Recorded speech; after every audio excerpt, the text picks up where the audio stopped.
Mel Empty with True Gamer goggles and apologize for the chair, the table technique. Every time we touch the table, it's going to bounce a little bit, but do what you got to do at Gen Con. That's okay. So I'm here with Brad from Level 99 Games, and we're going to chat about things, which actually, my unboxing. Final round of the first official Sentinel Tactics tournament. Here we are. It's been an exciting day with lots of great matches, lots of exciting things. People have been doing a great job. Have you been having fun? We're back. And this game right here, Black Box Noir, I just did the box breaking before, and it went live Monday.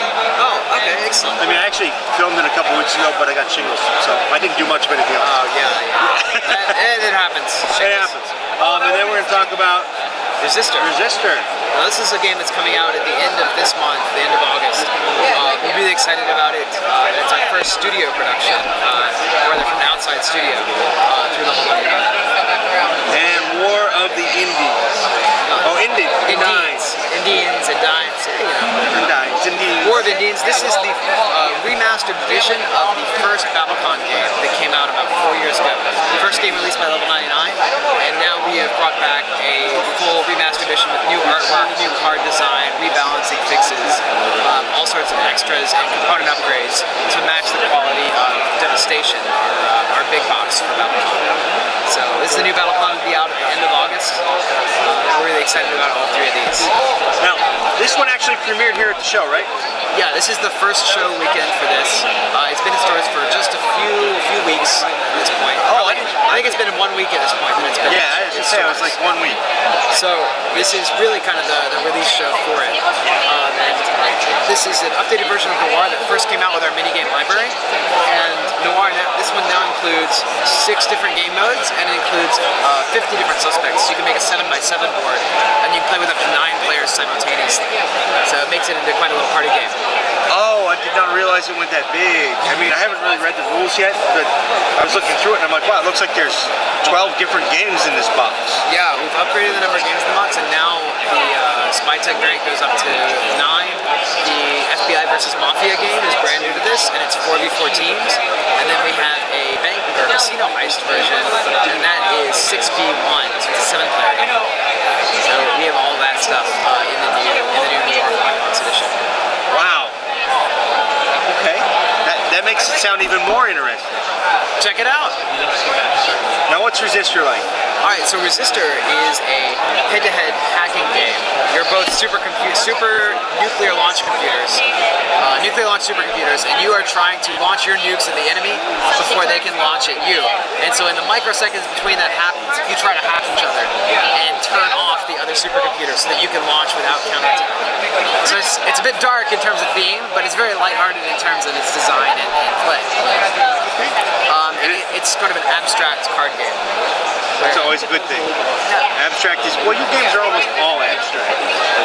We do a little bit of theming. Noir is very abstract. This is a little bit abstract. Well, I think the theme is pretty heavy in this. I mean in thinking. Yeah. They're all very cerebral type of games.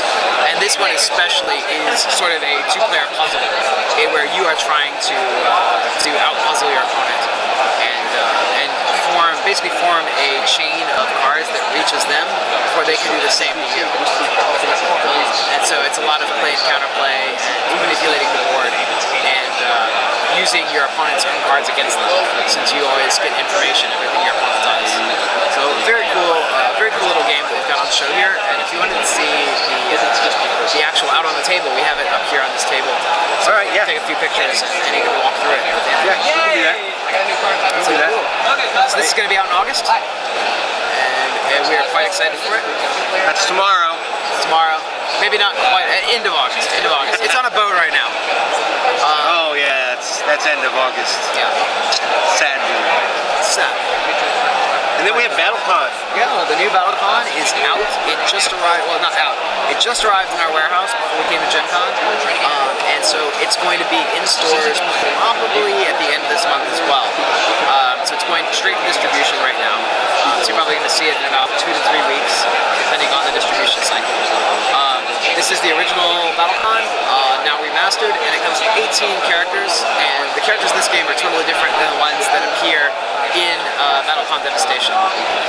So for for most people, this is their first introduction to these characters, and they really have aged well. Even though we have a lot of new characters in BattleCon Devastation, these characters are still competitive and they're still a lot of fun and introduce a lot of really cool mechanics into the game.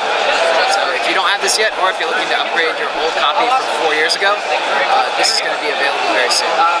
Excellent, excellent. So what do you have planned for the rest of the year and stuff?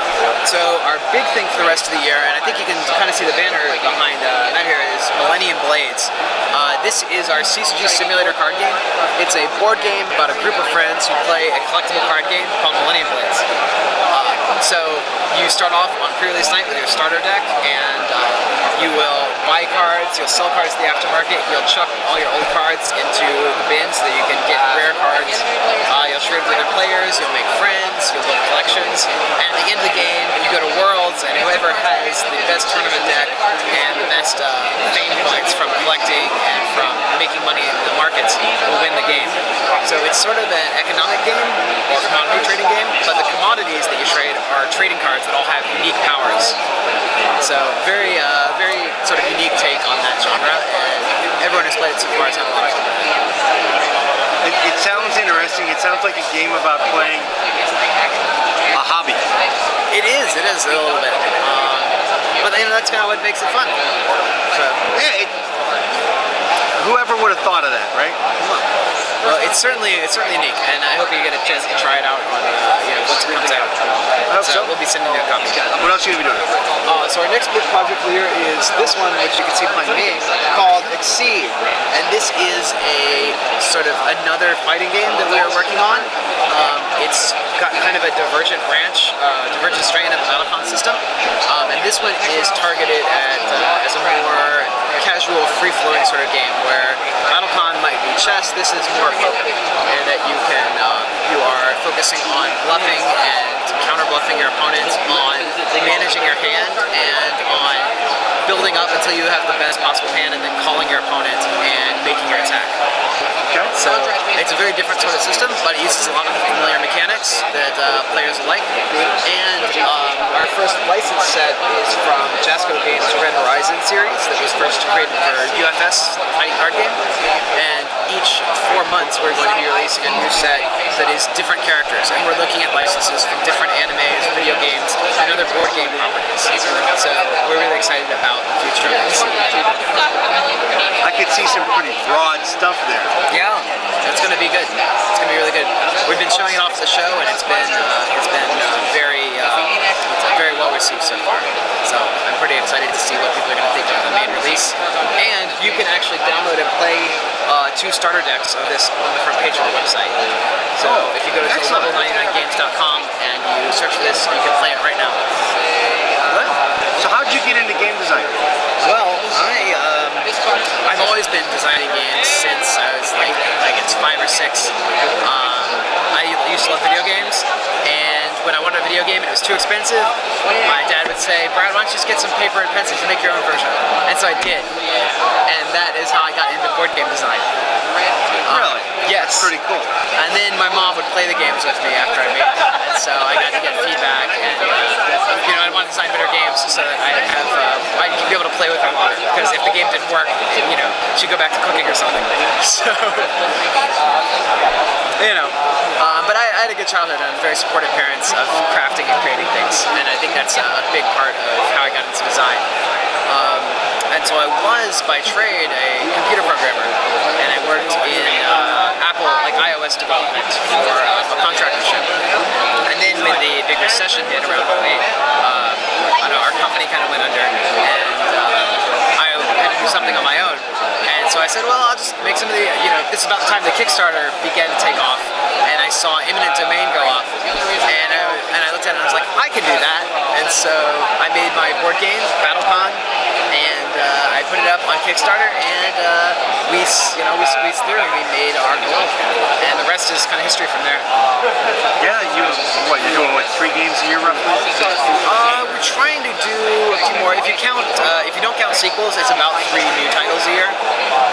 But now that we've got studios like Cardboard Fortress working with us, and we've got another studio that's made a game for us called Dragon Punch, which will be out in September, October. we're going to be ramping that up with a lot more new titles and filling out our production line. So we hope to have a new game probably every other month for you guys next year. And an expansion or like LCG style game Cell Swords about 2? every month. Cell Swords 2? We'll see, we'll see. We still have a few copies of the first one left, so we want to sell those first. But I do really want to do Cell Swords 2, and the team really wants to do Cell Swords 2. So play Cell Swords so that we can make Cell Swords 2. It's amazing. We really enjoy it. I can't think of a two-player game I like more. Well, thank you. That's big talk. It is. That's big praise. I'm a huge Magic player, and it's basically a two-player game. Well, thank you. I mean, it's just so wow. You start right away and you don't stop. Thank you so much. I know I'll pass it on to our team. I know they'll be I've been toying with different ideas. I want to make some promos for it. Cool. Well, yeah, send us an idea. We're always looking for new stuff like that. So if you want to get involved. Yeah, that I do. I like that game so much. It's just amazing. It's not like it's not one of those games where you can sit down and film multiple videos on it. It's just. We've got a couple really cool ideas for the upcoming expansions, and also deciding on what kind of theme we want to do for it. Because the first one had sort of a pseudo-Norse theme to it, and so we're thinking about doing like Greek gods and mythologies for the second Cell Swords 2, or doing maybe some Oriental like Japanese mythology or Chinese, or even going something like Lovecraft or modern. Indiana Jones would be a good one for that. I can see that. Too. But yeah, so Cell Swords 2 is certainly something that we want to do in the near future. So yeah. Excellent. Anything you want to add? I know you got another appointment here soon. I think I have something in a few minutes, but I do want to say, just thanks to everybody for playing the games. Thank you for being a part of Level 99 Games and for helping us to make great games by enjoying them. So just thanks. And I hope to see you here in person next time for Gen Con. Yeah, come to Gen Con. You don't know what you're missing. Or BGG Con. That's a little far for me at this point. But thank you. Thank you. It's a pleasure, as always. Where are you from? Ohio. You come to Genghis Con and TaxCon? And in Colorado? No? Oh, okay. That's a long drive. It's a long drive too? Okay. Yeah, Colorado Rocky Mountain National Park is 24 hours on the nose. Oh, okay. I just saw the Free Blades tag on your shirt. No, I think they're based out of... I was one of the first guys to interview them. Oh, okay. Because I think they're based out of Denver. They were at Origins. Yeah, okay. And that's how I met them. And I've been doing stuff with them. Okay. Yeah, I thought you might be from the area then. I wish. More central would be good. I could do more stuff. But sadly, no. Well, cool. Well, thanks again for having me on, and I hope you have a good show. Thank you. You too. Looks like you are.